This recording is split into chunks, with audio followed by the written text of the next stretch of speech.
Secure the suspender using M8x20 screws.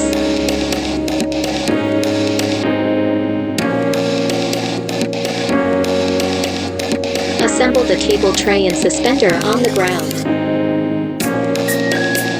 Connect two adjacent cable trays using connectors and secure them with M6x16 screws.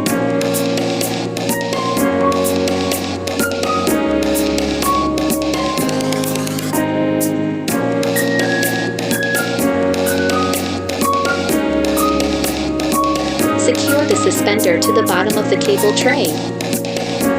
Secure the suspender using floating nuts.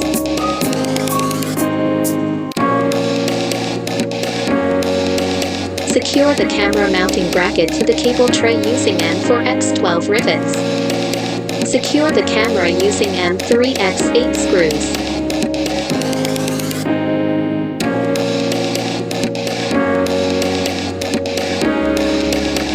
Secure the light mounting bracket to the cable tray using M4x12 rivets.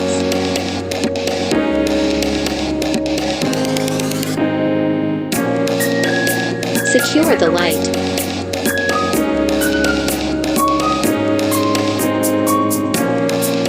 Installation completed.